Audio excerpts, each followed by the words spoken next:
Yeah, no, I think he came in great shape. And sometimes that happens when you have an injury at the end of the year, that you have to work on your body in rehab and you become stronger. And I think that's what he's done. And he knows he has a great opportunity here. He had pretty good success last year offensively. I think any more luck and no injury at the end of the year, he could have been close to 30 goals. Like he was at 20 goals last year, and I think that's a good starting point for us to have and for himself to have expectations this year. I think he looks like he's confident out there. He looks stronger, and every time he shoots the puck, I feel confident that it's a scoring chance. So I think he's put himself in a good position just to play the year, and I think he'll land where he should land.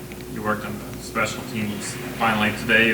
How did that go, and are you making any changes or adjustments on that front? Not really. I think just keep it really simple structure at the beginning and see what we have. We know what Connor can do, but we haven't seen him do it at this level and with these type of players. So we want to see who works best with him and where he works best and what works best for the team. So I think we want to be a little bit more aggressive on the penalty kill this year for sure. And I think we grasped the second half of the year. We got a little bit more aggressive and we got better at it. Our percentage wasn't always the best, but I thought we had some really good signs of growing there. And I think to have a fresh start now, I think, and you're not chasing a percentage. Sometimes guys look at that and they get frustrated, but I think they're eager to have a better outing this year. And on the power play, I think the consistency again. I think we got to be, look at ourselves when we start to have more, scoring threats, like a Bedard or a Hall, and getting Seth shooting the puck maybe a little bit more, and heavy guys around the front of the net like, Foligno and, Corey Perry. I think there's a lot of tools there that we got to become more dangerous, that it takes the aggression out of another team. If they take a penalty early and we can score, then they stop forechecking as hard or as aggressive because they're worried about going back in the box. So we feel like that when you play like an Edmonton or a Colorado or a Toronto. So we have to start building that here so people stop playing as aggressive, especially in our building when the rink's loud and rocking after a power play goal. It puts a team back because then they have to sit back on their heels. They don't play as aggressive. So that's what we're going to look for. What do you think of Seth moving down a flex a couple times on the stick? If you want to be shooting more, does that make it, I guess, easier for him? I don't know. I think that's him to figure out and like how he's going to shoot it. If he's going to look to get little quick shots, it depends on certain nights. There's certain teams that kill like in a diamond, so there's a lot of room in the middle. So he should be shooting the puck more.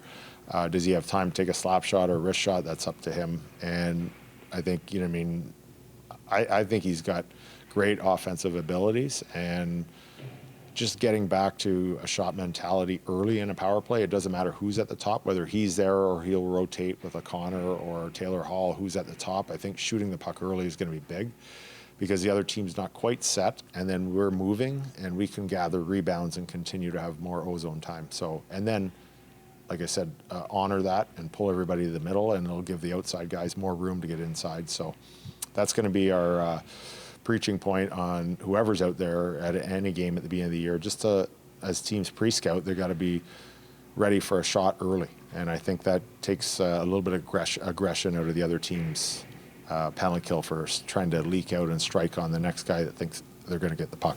Do you guys have a good idea of your goalie rotation, or is it going to be kind of like a day-to-day thing like that? For the regular season or exhibition games? Going into the regular season? No, I think, I think Arvid's obviously shown that even last year he played really well for us. And again, I think I said it was probably the worst 6 weeks of our team hockey in front of him. So we didn't really give him a lot of support. So the way he's showed up in camp and played in camp this year so far, getting him into some exhibition games, I think he's ready to be an NHL goaltender. He's built for it.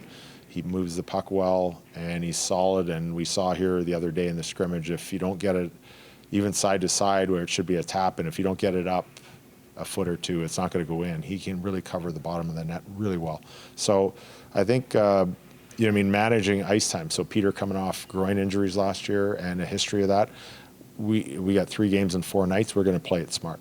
So I think we're going to use both of them, and it'll just depend on the games, we look at history as well. Someone's got really good history against a team. We factor that in as well.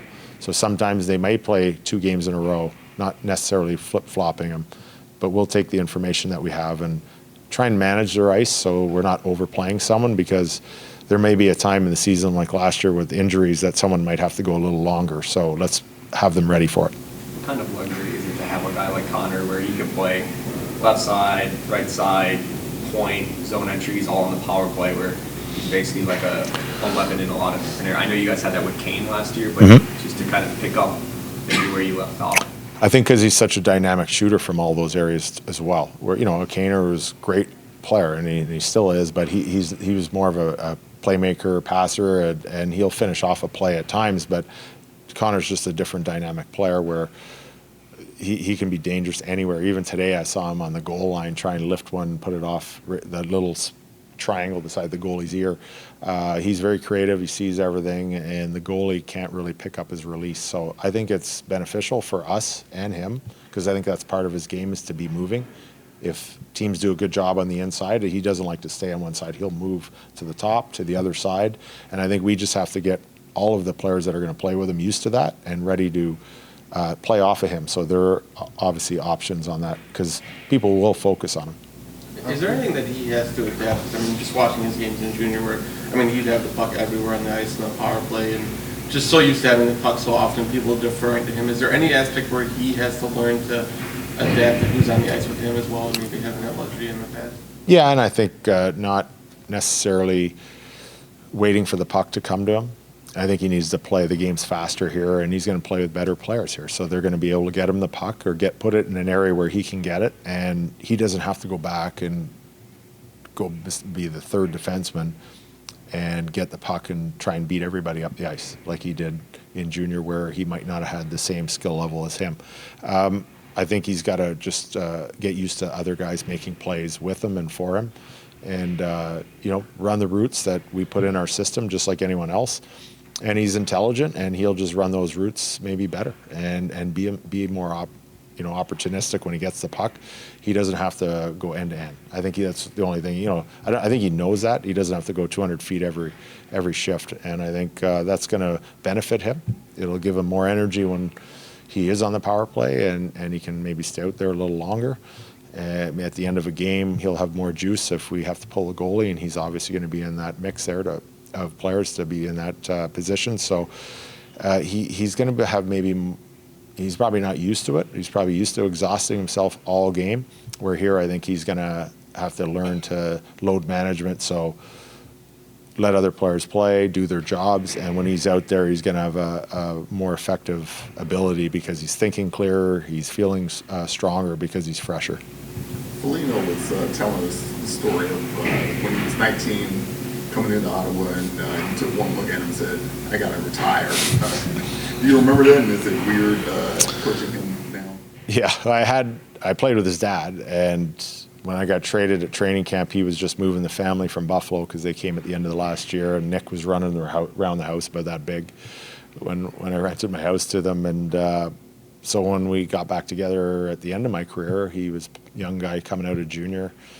And much like we're doing this year, we used to ride the bikes after every game and in practice, so I made Nick ride the bike beside me, and one day he was just kind of sauntering on the bike, and his first time, then he got off and he thought he was leaving. I go, "Where are you going?"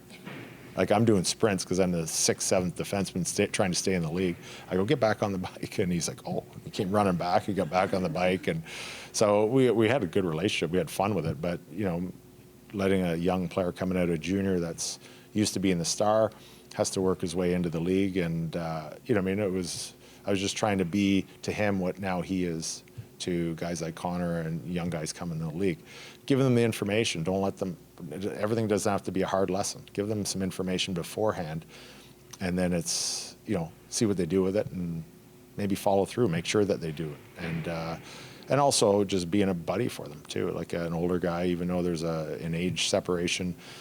Once you're in the dressing room and on the bench, you're a hockey player, and just to be a peer and making sure that you're able to talk to them and let them talk to you and have a good relationship. So I remember that with Nick, and I see it already here, him with all the young players. So it's great to have him here and have good memories. And he knows that I'm the coach, so we can have some fun, but there's going to be some times where he's not going to be happy with me, and I'm not going to be happy with him in 82 games.